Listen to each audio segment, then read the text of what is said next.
where women professionals come to share the story, message, and work in the effort of inspiring others along the way.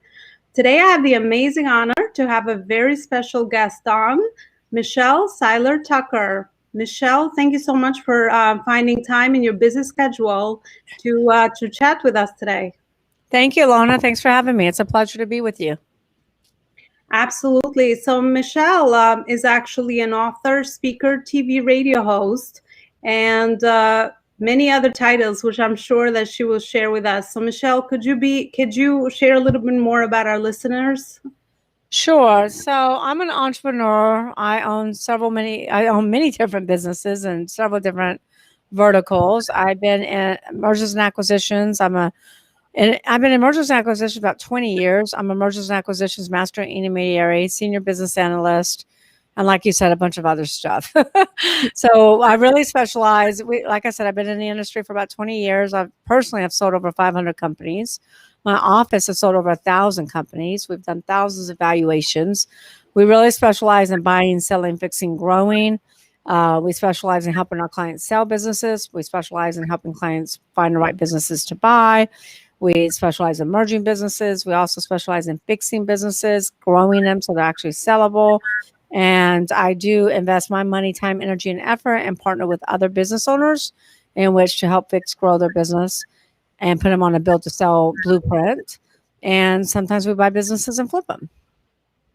Oh, wow. That's really amazing. Quite a lot of achievements. So can you share a little bit about your entrepreneur journey? You said you've been doing this for over 20 years. For other women that are maybe starting their business journeys or along the entrepreneur journey. I've been doing this, like I said, for 20 years before selling businesses. Like I said, I've always owned many different businesses. I did go to work for corporate America, working for Xerox for about a year. I ended up leaving Xerox because I don't like corporate America. And I ended up going into franchise sales, franchise consulting, franchise development. And then I transitioned into selling businesses for small businesses, like coffee shops, restaurants, retail outlets, and then started selling businesses $10 million and up. So I'm not sure what advice you're asking me for startups. Is that what you're asking me? Yes, for startups. Yes. So I tell you, startups have a lot. Startups, it used to be starting a business was extremely risky. Extremely risky. When I wrote my first book, Sell Your Business for More Than It's Worth in 2013, and did the research, about 95% of all startups would fail. That first 1 to 5 years were, at the most risk. And everybody would always say, don't start a business, buy a business. And I still believe to this day it's better to buy a business. However, for startups, the business landscape has actually changed. It's actually became more favorable for startups. Let me explain. When I wrote Exit Rich in 2019, 2020, I did the exact same research. And now only 30% of startups are at risk. Only 30%.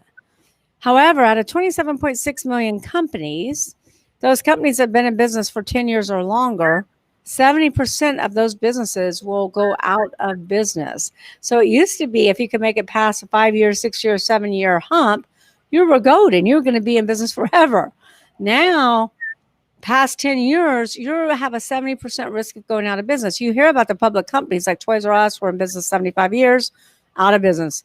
Kmart's going out of business, JCPenney, Montgomery Ward, Steinmart, Pier 1. I mean, these are all stores we loved and adored. Godiva is closing down 1,500 locations, and GNC is closing down 900 locations. So startups are not at great risk like they once were. But my biggest piece of advice for startups is make sure you have something unique. Make sure you're not opening up another coffee shop in a block with 10 other coffee shops. Make sure you're not opening up another restaurant with a bunch of other restaurants. Make sure your concept is unique. Make sure if it's not unique, then buy an existing business. There's 30.2 million businesses in the United States. At any given time, 40% are up for sale. So it's easier to buy an existing business. It's easier and sometimes less expensive to buy an existing business than it is to start a business. Because with buying an existing business, you already have proven, you already have a business that has employees in place. They might be running on what I call all six P's. We talk about building a solid infrastructure when you start or buy a business. And most businesses, they may operate on some of the six P's, not all, but at least they have employees in place, they have a customer base, they're making money, and you're buying the business based upon the cash flow. With a startup, it always costs you more than what you think it's going to cost you typically, especially if it's brick and mortar. But again, my suggestion would be, if you're going to do a startup that's like everybody else, then buy one. And if it's unique, that's great. Do your due diligence. Make sure that you are not undercapitalized. The number one reason that businesses go out of business is because they don't have enough working capital. Mm-hmm. Yeah. And then I would encourage everybody to get Exit Rich and read Exit Rich, because Exit Rich is not just about selling a business. It's all about planning your business from day one. It's all about building a business from day one with the end in mind, and planning and building your business so it's actually scalable, sustainable, scalable, and so that business is built with the synergies in place that buyers will pay you top dollar for when you're ready to sell. Mm-hmm. And business owners might say, "Well, I'm never going to sell my business." Well, that's the wrong mindset. You should always go in business with the thought of selling your business one day, because your business is your most valuable asset.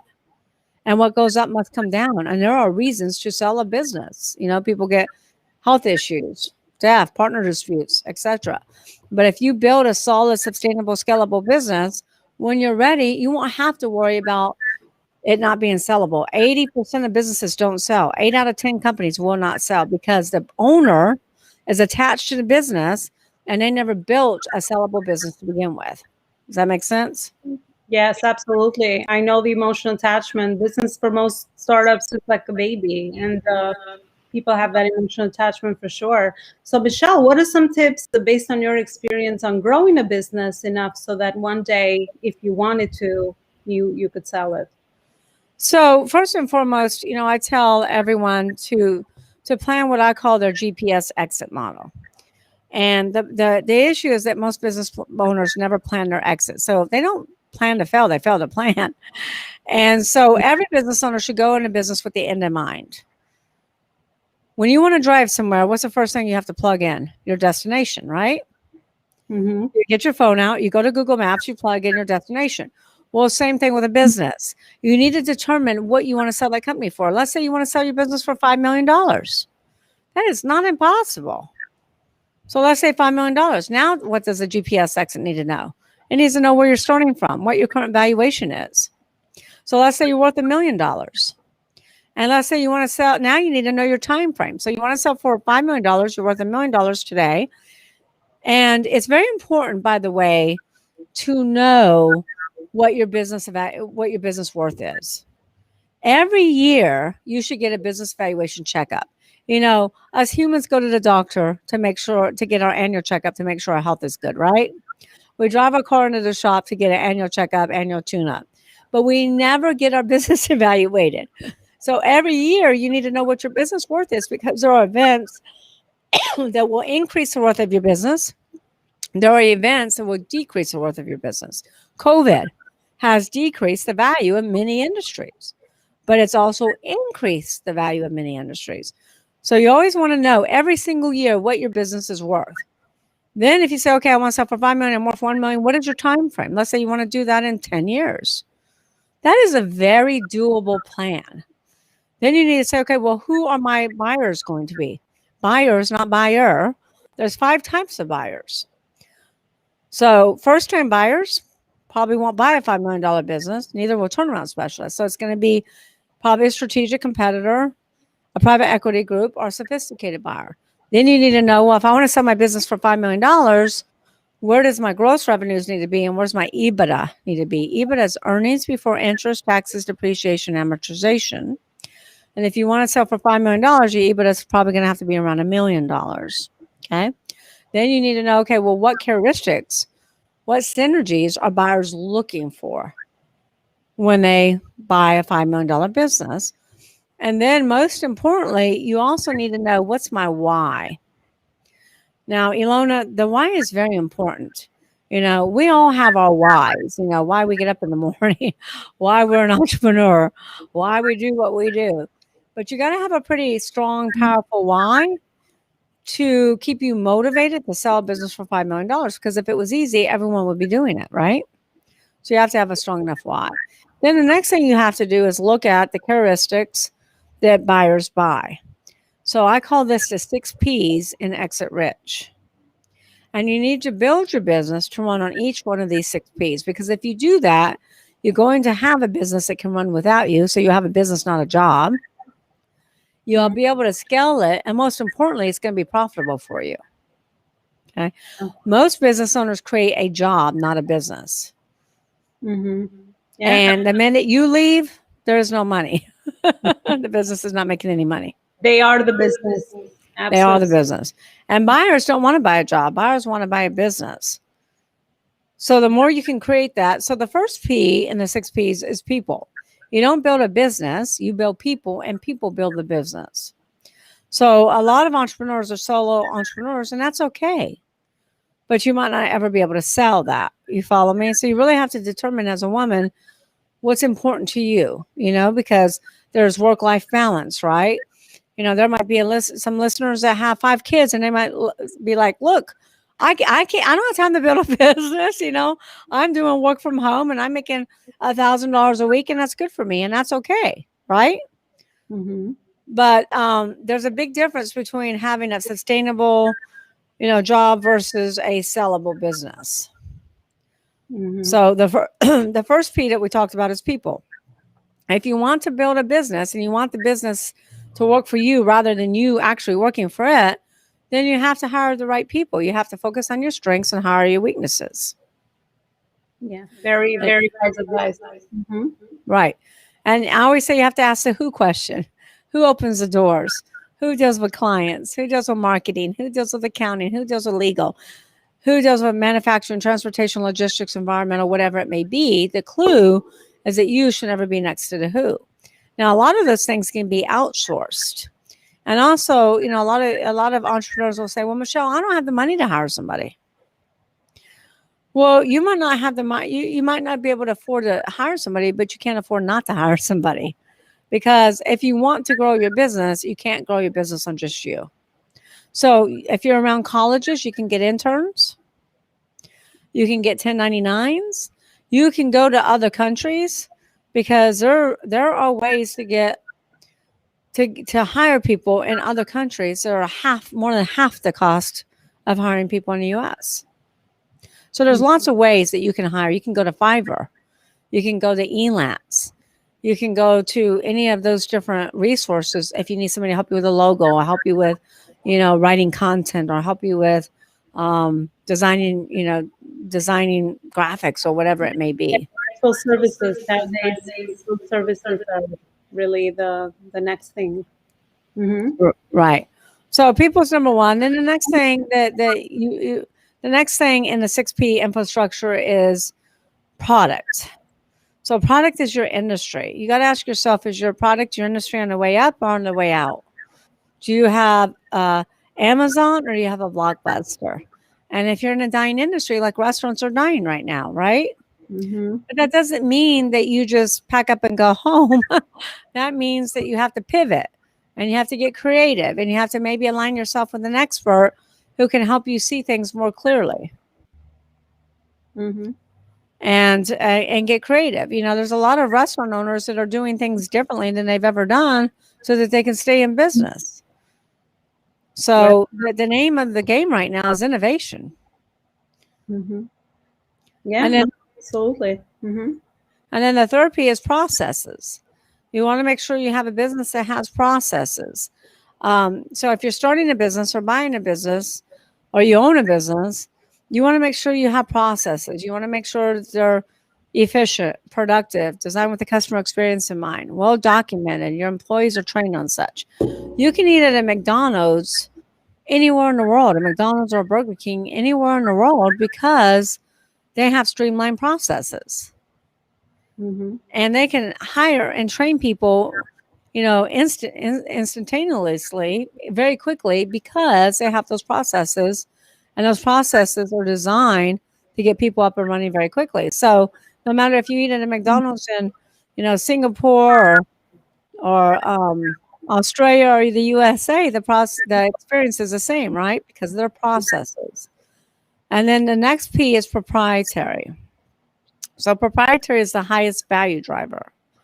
Proprietary is, let's say, branding. The more well branded your business are, the more money you can sell your company for when you're ready.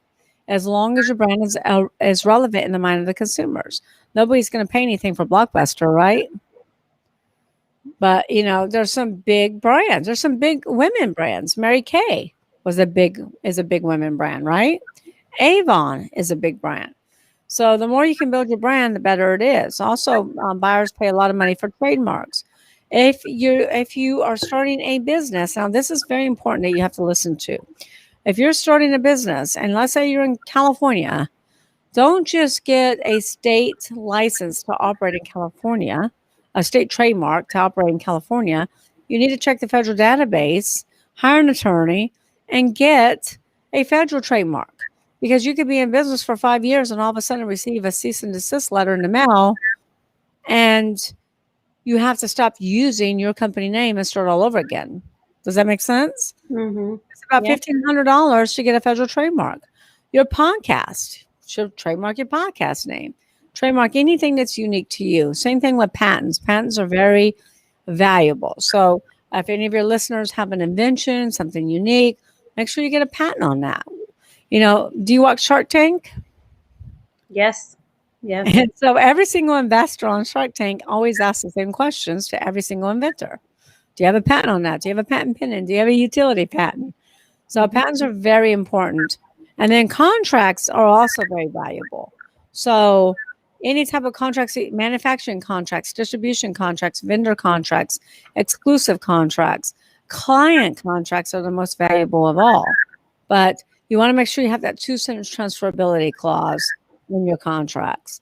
And then also, we're working with a company right now, and they started a business in their kitchen, and they are on Oprah's favorite things. Oh, wow. That is extremely valuable when you can get a celebrity endorsement like Oprah. Or let's say some of your listeners manufacture masks, these masks that we have to wear every day, and they're number one on Wayfair. Not number one on Wayfair, number one on Etsy. So any type of IP real estate, like number one on Amazon, number one on Wayfair, a celebrity endorsement, those are all big value drivers. And then the fifth P is patrons.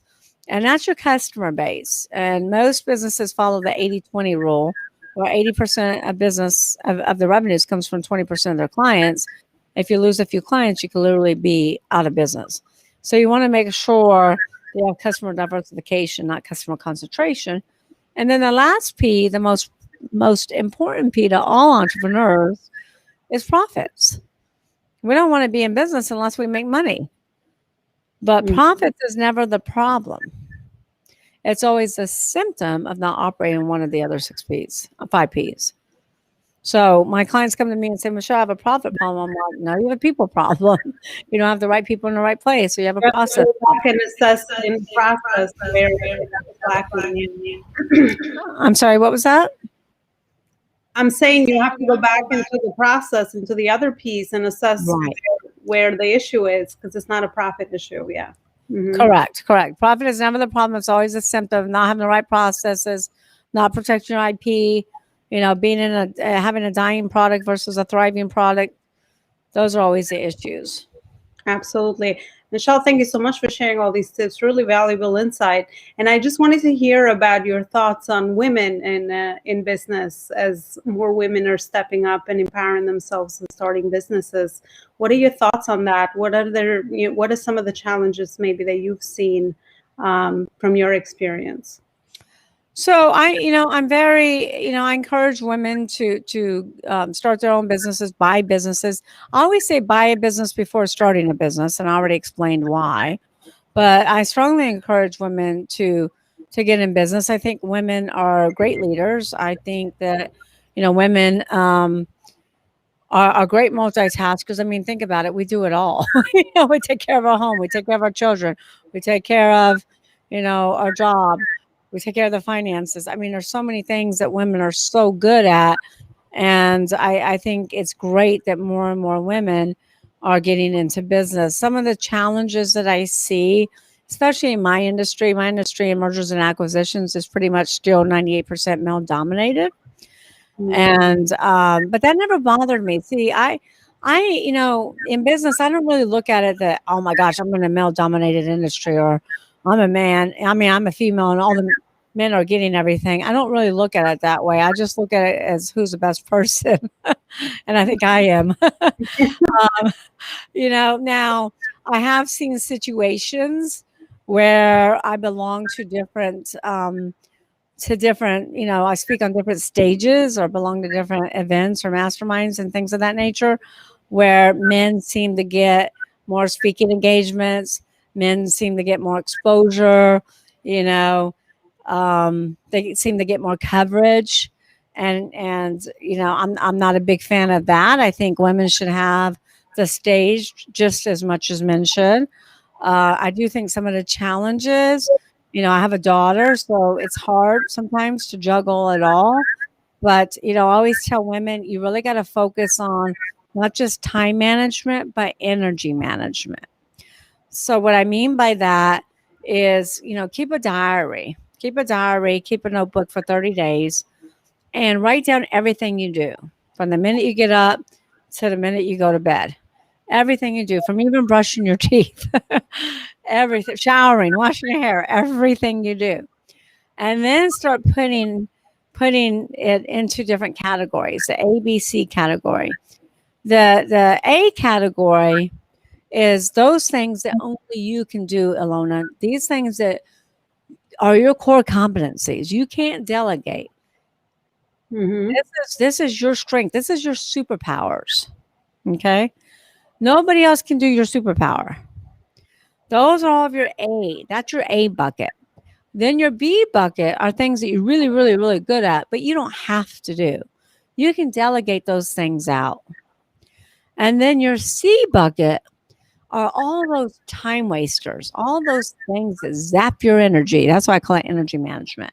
Like taking your clothes to the cleaners, grocery shopping, cleaning your house, cleaning your car, whatever it may be.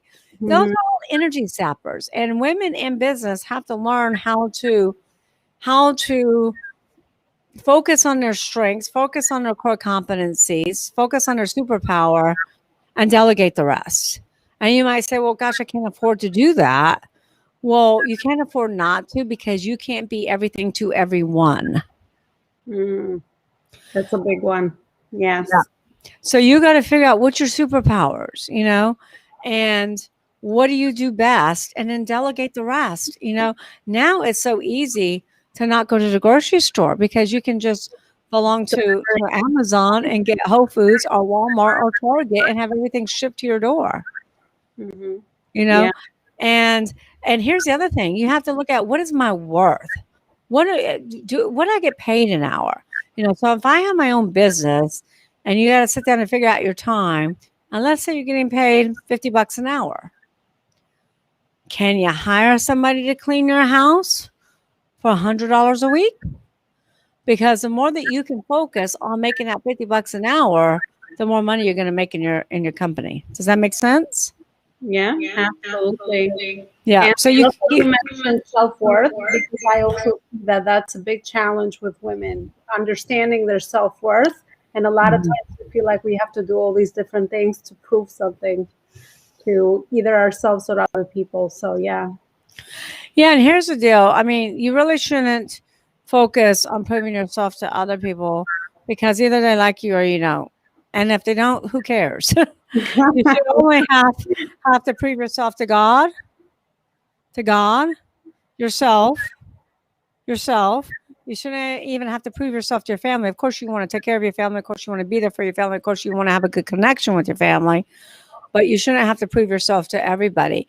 And nobody can do it all. And anybody who says they can is lying.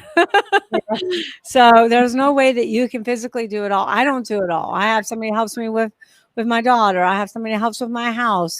I don't go grocery shopping. There's no way to be all, but I will tell you, I'm a great mother. I spend quality time with my daughter. When I'm with my daughter, I unplug. I'm with her every night. I put her to bed every night. I fall asleep with her, till probably midnight. And when I'm with her on the weekends, I unplug. I'm not answering calls. I'm not on my phone. I'm not responding to emails. I'm with her and I spend quality time with her. So you really got to find a balance that works for you, because it can't be all work and then no family, or all family and no tending to your company and your core competencies. Anything extreme is not good. We all have to have a balance between all the things that we have to do. That's very, very true. And Michelle, thank you so much for everything you shared so far. And lastly, we reached the end of the interview. Your book, Exit Rich, where is it that people can find it? Exit Rich. So Exit Rich, we're in the middle of pre-launch right now. But I encourage everybody, they can go buy the book now at Amazon. However, I would encourage you to buy it at exitrichbook.com because it's less expensive than Amazon. It's $24.79 at exitrichbook.com. Plus, we will email you the digital download immediately. And then once we email you the digital download, we will ship you the hardcover when the book is released in June. But you can start reading it today. Plus, we will give you a lifetime membership to Exit Rich Book Club. Exit Rich Book Club has video content of me doing training of different techniques, strategies, etc. Plus, we have document downloads. So a lot of business owners are like, Michelle, I've never seen an operations manual or an employee handbook or non-compete. Or if they're trying to sell their business, I've never seen what a letter of intent looks like, a purchase agreement, due diligence checklist, or closing docs. These documents will cost you over $25,000 if you went to create them with your attorney. We have them there for you for free to review and to download. That's a $25,000 value for $24.79. Plus, we also are giving all pre-sellers that buy the book now a 30-day membership in the Club CEOs, which is Mastermind, where we do Q&As, hot seats, and we really work with entrepreneurs to help them survive and thrive and build a sustainable, scalable, sellable business. Absolutely. I hope the audience take advantage of that value. That seems like amazing value. I'm definitely going to go and check that out as well myself. Michelle, thank you so much for coming on and spending a few minutes with us and sharing all this amazing wisdom. Thank you. I wanted to say one other thing. They can also text Exit Rich to 888-526-5750 and text Exit Rich. And then all my websites plus all my social media pops up. And just feel free to contact me if I can be of any service. Absolutely. And I also will include the links at the bottom of the interview for anyone that wants to refer back to that. Thank you so much, Michelle, for being here today. We have reached the end of our TV show. Thank you. Thank you for having me.